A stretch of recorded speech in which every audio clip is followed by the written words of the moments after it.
Finally বন্ধুসকল আজি দিনটোতে অসম চৰকাৰ ফালৰ পৰা মহিলাসকলৰ কাৰণে আহি পৰিছে এটা ভাল খবৰ। তো আপোনালোক যিসকল মহিলাই যোনটো নেকি মহিলা উদ্যমিতা আঁচনিৰ কাৰণে আপোনালোকে আবেদন কৰিছিলে, তো আপোনালোকে আবেদন কৰাৰ পিছত ইমান দিনে অপেক্ষা কৰি আছিলে যে চৰকাৰে আপোনালোকক সেই মহিলা উদ্যমিতা আঁচনি 10,000 টকাটো কেতিয়া প্ৰদান কৰিব। বৰ্তমান বন্ধুসকল তাৰ ওপৰত অসম চৰকাৰ ফালৰ পৰা আহি পৰিছে এটা ভাল খবৰ। তো বৰ্তমান যোনটো তাৰিখত যোনটো মাহত আপোনালোকে সেই টকাটো লাভ কৰিব, তো বৰ্তমান ফাইনেল তাৰিখটো মুখ্যমন্ত্ৰী ডাঙৰীয়াই নিজ মুখে ঘোষণা কৰিছে।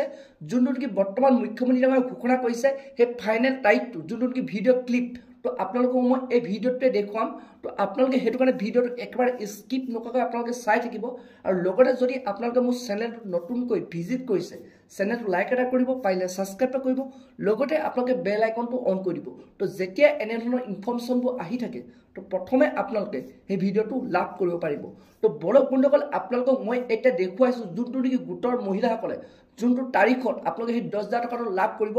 তো তাৰ ওপৰত মুখ্যমন্ত্ৰী ডাঙৰীয়াই যোনটো নেকি তাৰিখ ঘোষণা কৰিছে, তো সেই ভিডিঅ' ক্লিপটো আপোনালোকক মই এতিয়া দেখুৱাই আছোঁ। তো বলক এতিয়া আপোনালোকক মই দেখুৱাই আছোঁ। অহা 10 তাৰিখে অসম বিধানসভাত আমি নতুন বৰ্ষৰ বাবে বাজেট উপস্থাপন কৰিম। মোক কোনোবাই সুধি আছে আত্মসহায়ক গোটৰ বাবে মই এনাউন্স কৰা 10,000 টকাটো কেতিয়াকৈ পাম।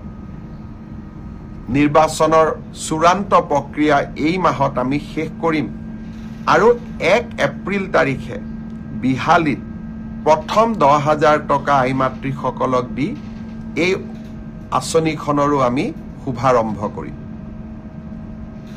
এইবাৰৰ বাজেটতো আমি কেইবাটাও নতুন আঁচনি আপোনালোকৰ বাবে লৈ আহিম, যিয়ে অসমৰ দৰিদ্ৰ আৰু মধ্যবিত্তজনক সকাহ দিব।